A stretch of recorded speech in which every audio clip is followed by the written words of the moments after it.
The massive flagship of the Stellar Dominion cut through the darkness of space like a blade, its silver hull reflecting the distant starlight. Captain Reed stood on the bridge, his tall frame casting a shadow across the holographic display before him. The screen showed a cluster of old warning beacons floating in space, their red lights blinking lazily against the void. Primitive technology, Reed muttered, his four-fingered hand waving dismissively at the display. Probably left behind by some long-dead civilization. First Officer Grant approached the captain's platform, her steps careful and measured on the polished floor. "Sir, these warning markers match no known species in our database. Perhaps we should claim this territory for the Dominion." Reed interrupted, his lips curling into a smile. "Our scans show rich mineral deposits in this sector. The Council will be pleased." The bridge crew worked silently at their stations, their gray uniforms matching the metallic walls of the ship.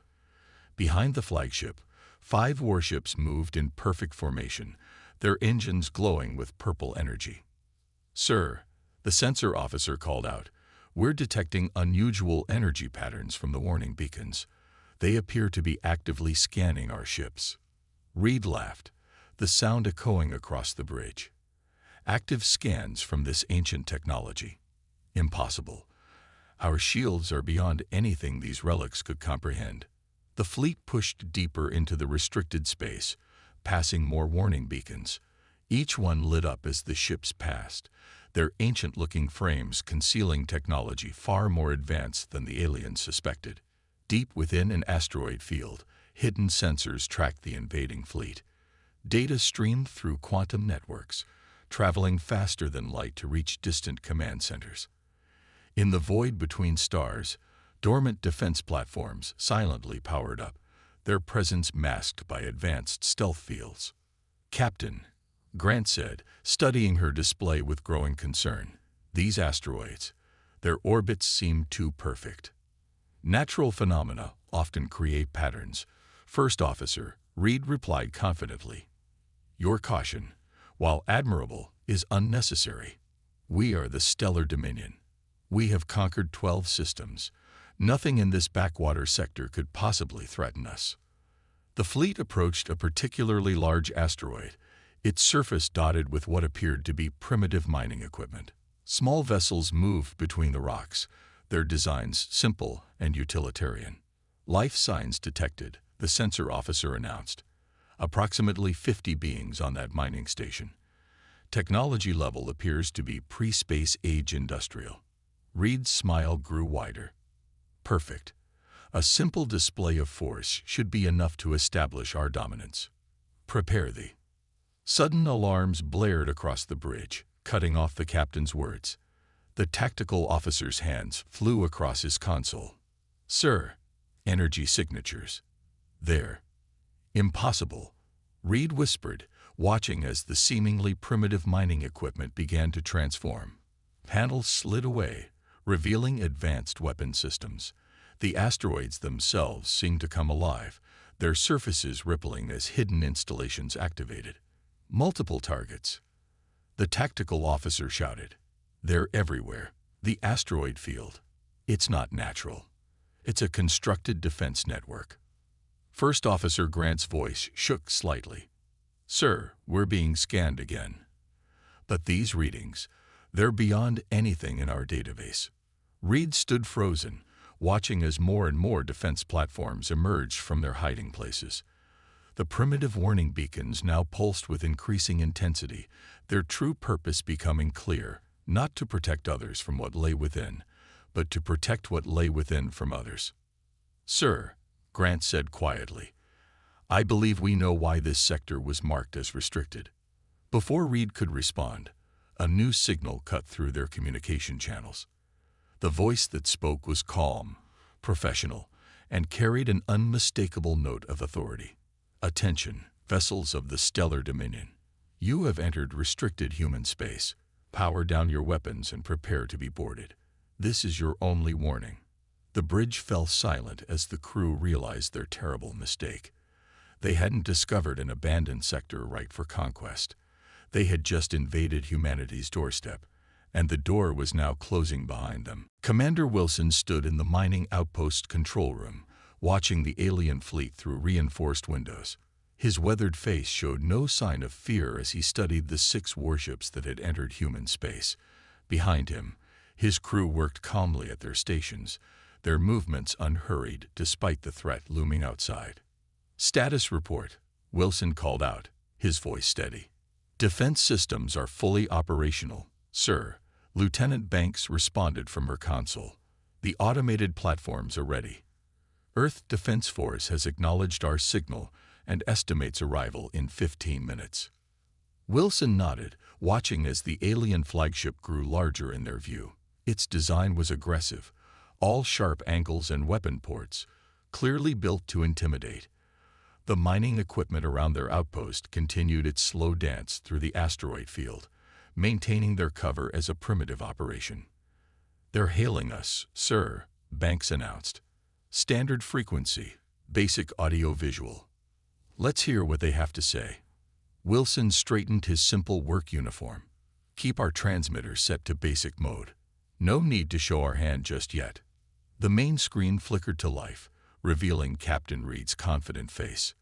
The alien commander's expression was one of practiced superiority as he looked down at what he assumed was a primitive mining crew. "Attention, mining facility." Reed's voice boomed through the speakers. "This sector now belongs to the Stellar Dominion. Submit to our authority, and you may continue your operations under our generous supervision." Wilson allowed himself a small smile. "This is Commander Wilson of the mining outpost MT-217. I'm afraid there must be some mistake. You've entered restricted space. Our warning beacons were quite clear about that." Reed's laugh was sharp and dismissive. "Beacons, those ancient relics. We are the Stellar Dominion. We go where we please. Your primitive operation is now under our protection. Be grateful for our mercy." "I see." Wilson exchanged glances with Banks, who was hiding a smile of her own. "In that case, I am required to issue one final warning. Leave this sector immediately, or we will be forced to take action." The alien bridge crew visible behind Reed burst into laughter. Their captain leaned forward, his features twisted in amusement. "You dare threaten the Dominion? Look around you, Einer. 6 warships against your little rock. What possible action could you take?" Wilson sighed and pressed a button on his console. Around the outpost, panels began to slide away from what had appeared to be simple mining equipment. Advanced weapon systems emerged, their surfaces gleaming with power that no pre-space age civilization could have created. "Sir," Banks called out, her fingers dancing across her console, "the flagship is powering up weapons. They're targeting our main reactor." "Let them," Wilson replied calmly. "Quantum shields are at full power. Show them why this sector is restricted." On the screen, Reed's smug expression faltered as his sensors detected the outpost's transformation. Warning alerts became visible on screens behind him, and his bridge crew scrambled at their stations. What is this?" Reed demanded, his voice losing its commanding tone. "These energy readings, they're impossible for a mining operation." "This isn't just a mining operation, Captain," Wilson explained, his voice still calm and professional. "This is a forward defense post of the Earth Defense Force. Those asteroids you've been scanning, they're not just rocks. They're our fleet." As if on cue, the asteroids around the outpost began to move. What had appeared to be natural formations split apart, revealing sleek warships hidden within their rocky shells. Dozens of vessels, each more advanced than anything in the Dominion's fleet, emerged from their hiding places. Reed's face had lost all color. But you're just miners. Your technology, it was primitive." "No, Captain," Wilson corrected him. "We just didn't see any reason to show you everything. Now, would you like to reconsider your position on leaving restricted space?" Before Reed could respond, new alarms blared on his bridge. The stars behind his ship seemed to ripple as the real Earth Defense Force began to arrive, their massive ships dropping out of hyperspace in perfect formation. The trap had sprung, and the Stellar Dominion was about to learn why humans kept their space restricted. Captain Reed's hands gripped his command chair as the situation spiraled beyond his control.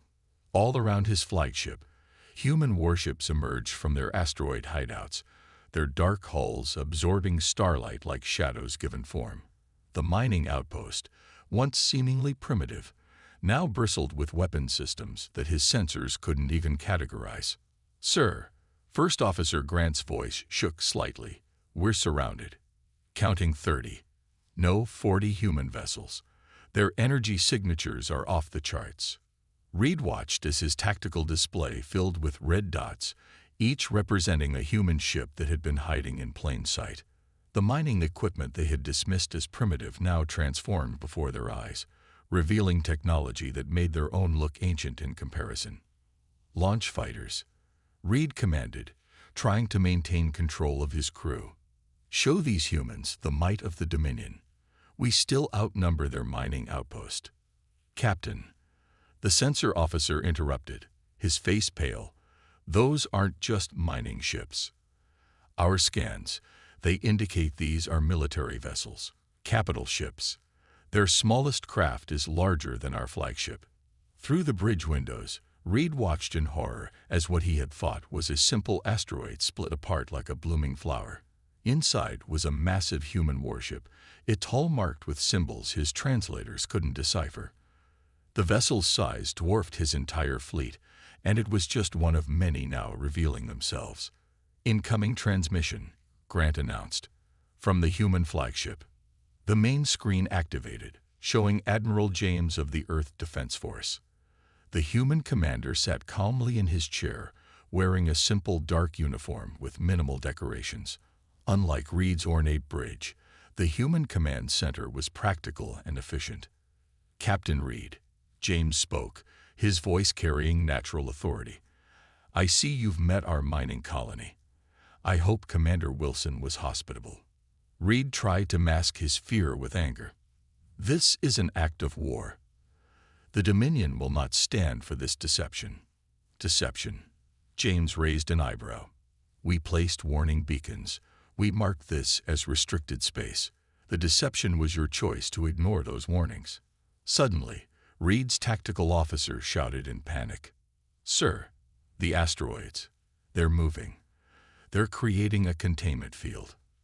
The remaining asteroids that hadn't revealed ships were indeed shifting position, forming a massive sphere around the Dominion fleet. Energy fields sparked between them, creating a barrier that Reed's sensors indicated was impenetrable to their weapons. "Let me explain something, Captain," Admiral James continued, his tone almost friendly. "Those primitive warning beacons you ignored, they weren't to keep you out. They were to give you a chance to stay safe." As if to emphasize his point, one of Reed's support ships tried to flee. Its engines flared bright purple as it attempted to jump to faster than light speed. Instead, the ship's drive systems simply went dark, disabled by technology Reed couldn't comprehend. What is this?" Reed demanded, watching as more of his ships lost power. "This," James explained, "is why we restrict this space. Humanity could have conquered half the galaxy by now. Instead, we chose to contain ourselves, to protect other species from technology they might not be ready for." He paused, letting the words sink in. "Technology like what you're experiencing now." Reed's bridge crew watched in stunned silence as their weapons powered down one by one, disabled by invisible forces they couldn't detect or resist. Their mighty warships, pride of the Dominion fleet, hung powerless in space. "Sir," Grant whispered, "all ships report complete systems failure. We can't even raise our shields." "Now then," Admiral James said, his expression turning serious, "shall we discuss the terms of your surrender? Or would you prefer a demonstration of why we keep our real weapons hidden?" Reed looked at his dead consuls, his disabled fleet, and the massive human warships surrounding him. In that moment, he realized that his great invasion force hadn't sprung a trap. They had walked straight into a cage built by beings so advanced they could hide their true power in plain sight. The trap hadn't just sprung. It had closed completely, and the Stellar Dominion was about to learn the true meaning of restricted space. Admiral James stood from his command chair aboard the Earth Defense Force flagship Guardian, his movements calm and deliberate. The bridge around him hummed with quiet efficiency as his crew monitored the trapped Dominion fleet. Through the massive view screen, he could see Captain Reed's ships floating powerless in the containment field. "Status report," James ordered, watching as more Earth Defense Force ships emerged from hyperspace. "The containment field is holding at full strength, sir," Lieutenant Banks reported from her new position on the Guardian. "The Dominion fleet's weapons and engines remain disabled. Our quantum disruptors are working perfectly." James nodded, studying the tactical display. Dozens of human ships now surrounded the alien fleet, their advanced weapon systems still hidden beneath sleek, simple exteriors. The last thing he wanted was to show their full capabilities, unless absolutely necessary. "Open a channel to all Dominion vessels," he commanded. The communications officer complied, and James addressed the trapped fleet. "This is Admiral James of the Earth Defense Force. Your ships are disabled, your weapons are offline, and you are deep in restricted space. I am offering you one chance to surrender peacefully." On the main screen, Captain Reed's face appeared, his earlier arrogance replaced by barely controlled fear. You can't do this. The Dominion will send more ships. We will. You will do nothing." James interrupted calmly. "Look at your sensors, Captain. If they're still working, you'll notice we're using less than 1% of our available power. Would you like to see what happens at 2%? To emphasize his point, James nodded to his weapons officer. A small defense platform near the Dominion fleet activated a single weapon. A beam of blue energy, barely visible, touched one of the asteroids. The massive rock simply vanished, converted to base particles in an instant. Reed's face went pale. That's impossible. No weapon can." "That was our smallest point defense system, Captain," James explained. "We use it for clearing space debris. Would you like to see our actual weapons?" The bridge of the Guardian remained silent as everyone waited for Reed's response. Through the video feed, they could see the alien captain looking at his officers, desperately seeking options that no longer existed.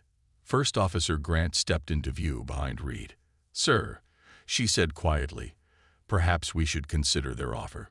We've seen only a fraction of their capability, and already." Before Reed could respond, alarms blared on his bridge. "Sir," his sensor officer shouted, "we're detecting massive energy signatures. More human ships." James allowed himself a small smile as the second wave of Earth's fleet arrived. The new ships were larger, their designs more obviously military. These vessels didn't bother hiding their true nature. They were warships built to protect human space from any threat. "Those," James explained to the increasingly terrified alien crew, "are our actual warships.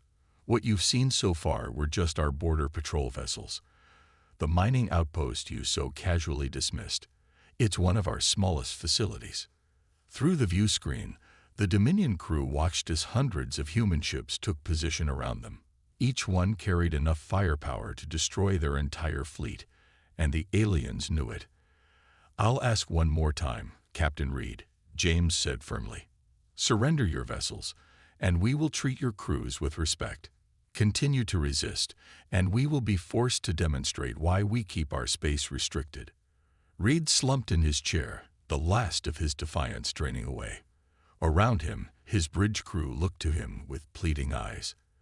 They had come expecting to find a primitive civilization to conquer. Instead, they had discovered an advanced species that had deliberately hidden its true power. Reed's voice cracked slightly. "I surrender my fleet to Earth Defense Force custody." James nodded, satisfied. "A wise choice, Captain. Now let's discuss why you entered restricted space and what the Dominion needs to understand about humanity's policy of containment." Despite surrendering, Captain Reed couldn't keep his hands from shaking as he watched the human boarding parties approach his fleet. The Earth Defense Force ships had launched small, sleek vessels that moved through space with impossible grace, ignoring the laws of physics as he understood them. "Sir," First Officer Grant reported, "the humans are requesting access to our main airlocks. Their scans, they've already mapped our entire ship. They know every deck, every room." Reed nodded numbly. Through the bridge windows, he could see the human vessels up close now. Their hulls seemed to absorb light in strange ways, making it hard to focus on them directly. What had appeared simple and utilitarian at a distance now revealed subtle complexities that spoke of technology far beyond the Dominion's understanding. The first boarding team arrived at the flagship's main airlock. The human soldiers wore armor that made them look almost casual, lacking the heavy plating and weapons the Dominion used. Yet Reed had no doubt these lightweight suits held power his sensors couldn't even detect. "Captain," the lead human officer spoke through their comm system, "please instruct your crew to remain at their stations. Our teams will secure each deck.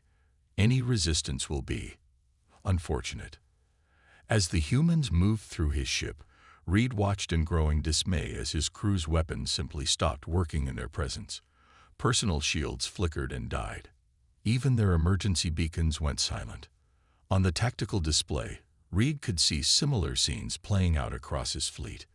The humans moved with practiced efficiency, their technology making the Dominion's best defenses irrelevant. "Look at their movement patterns," Grant whispered, studying the security feeds. "They're not even trying to hide their capabilities anymore." She was right. The human boarding teams walked through walls as if they were holograms, appeared and disappeared at will, and seemed to know exactly where every crew member was hiding. Their technology wasn't just advanced, it made the laws of physics optional. Suddenly, alarms blared across the bridge. "Sir," the sensor officer shouted, "one of our ships is powering up weapons. The Relentless is trying to fight back." Reed watched in horror as the Relentless, commanded by his most aggressive captain, brought its main guns online. The massive energy cannons, pride of the Dominion fleet, targeted the nearest human vessel. "No," Reed whispered, "don't." The Relentless fired, its energy beams lancing out toward the human ship. What happened next defied explanation. The beams simply curved away, as if space itself was bending around the human vessel. Then the attacking ship's weapons turned inward, their energy somehow reflected back through their own systems. The Relentless went dark, all power drained in an instant. The human ships hadn't even fired a shot. "Message from Admiral James," the communications officer announced, his voice shaking. The Admiral's calm face appeared on their screen. "Captain Reed, please remind your fleet that while we appreciate their spirit, further resistance will only damage their own ships. Our quantum field technology doesn't actually require us to fire weapons. Your own energy can be used against you." As if to demonstrate, one of the human ships created a visual display for the Dominion fleet. It showed how their quantum fields could redirect energy, bend space, and even alter time on a local level. The technology was so advanced it appeared magical to the aliens. "How?" Reed finally asked, his voice barely a whisper. "How did we not know? How did you hide all this?" Admiral James smiled slightly. "Captain, what you're seeing isn't even our latest technology. This is what we considered cutting edge 50 years ago. We keep our space restricted because we understand the responsibility that comes with power. Today's demonstration was meant to teach that lesson." Reed looked at his captured fleet, his disabled weapons, and the human ships that had defeated them without firing a shot. He finally understood. Humanity hadn't restricted their space out of weakness. They had restricted it out of wisdom. Captain Reed sat in a comfortable chair aboard the Guardian, Earth's flagship, feeling strangely calm despite being a prisoner. The room didn't look like a detention cell. It had large windows showing the stars, comfortable furniture, and even served him drinks that perfectly matched his species' preferences. Admiral James sat across from him, drinking what humans called coffee. Between them, a holographic display showed the Dominion fleet, now completely under human control. Reed's crews were being treated well, even given access to entertainment and communication with their families. "You're probably wondering why we're having this conversation," James said, setting down his cup. "Why we're not interrogating you in a cell or demanding information about the Dominion's defenses." Reed nodded slowly. "The thought had crossed my mind, Admiral." "The truth is, Captain," James leaned forward, "we already know everything about the Stellar Dominion. Your defenses, your fleet movements, your technology. We've known for decades." The hologram changed, showing recordings that made Reed's breath catch. Human stealth ships, completely invisible to Dominion sensors, moving freely through their most secure spaces. Observation posts disguised as space debris, monitoring their worlds. Even their most secret military bases watched for years without detection. "But why?" Reed asked. "If you're this powerful, why haven't you conquered us? Why restrict yourselves to this small sector of space?" James smiled. "Let me show you something." He waved his hand, and the hologram changed again.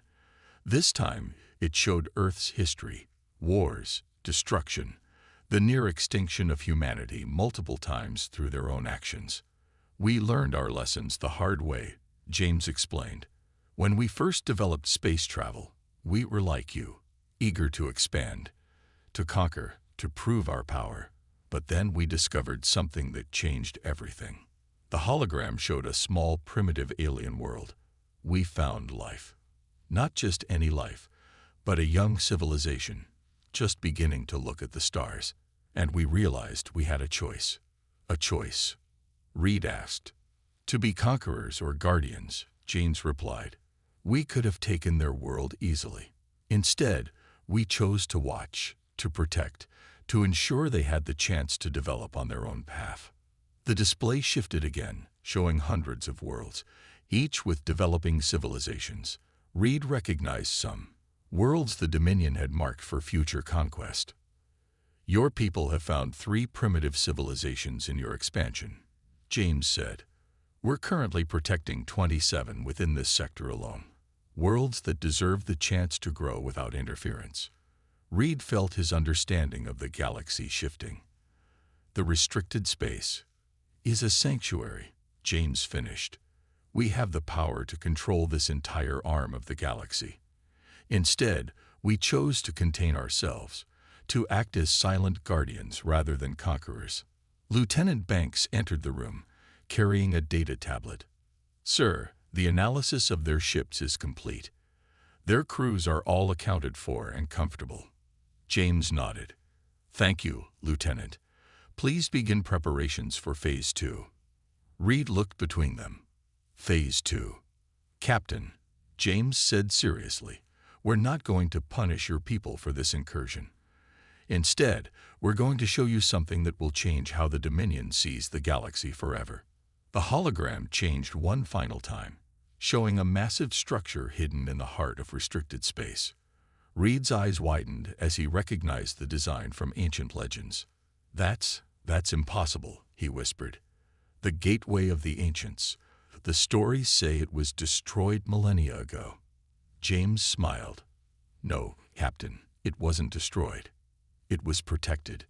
By us.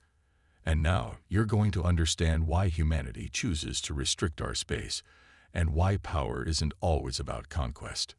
Reed looked at the legendary structure, then back at James, finally understanding that he wasn't a prisoner.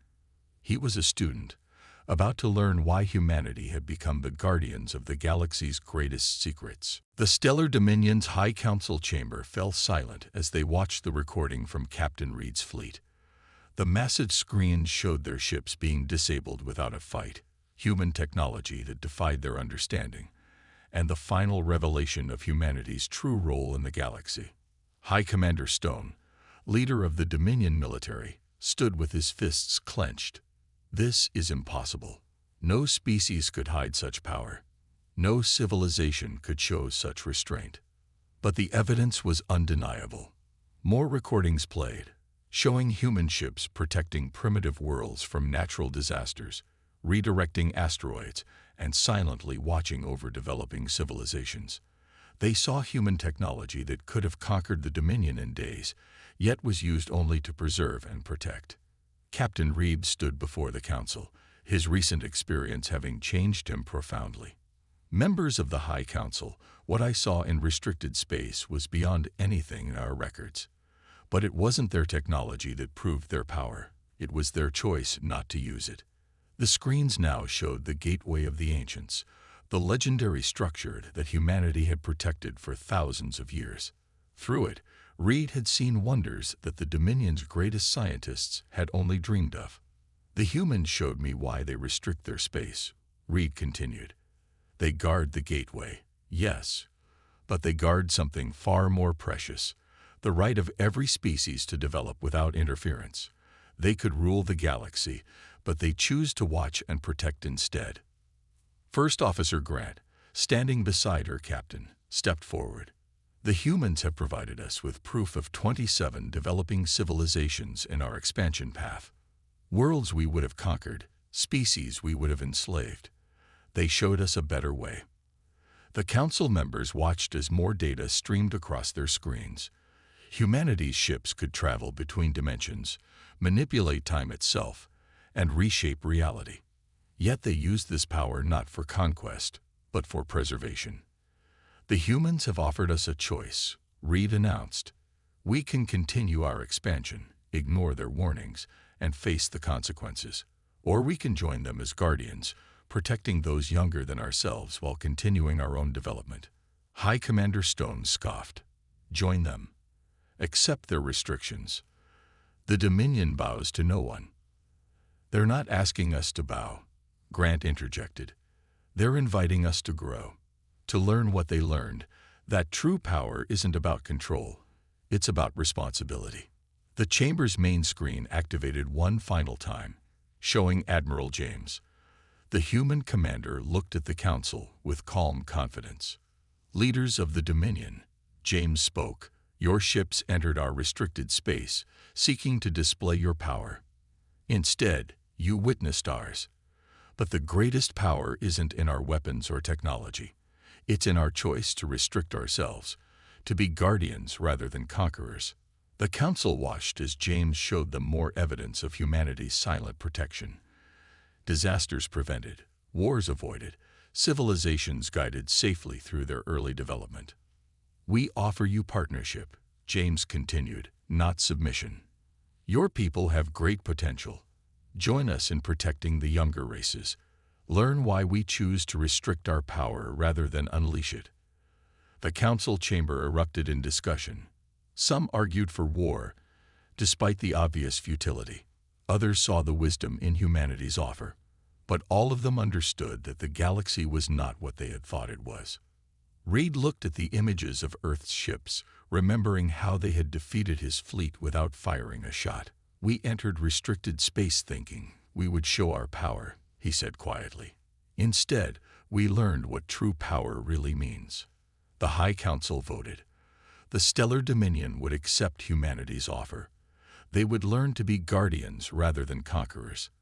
They would understand why some space should remain restricted.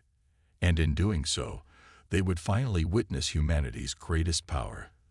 The power to choose wisdom over warfare, protection over dominion, and responsibility over conquest.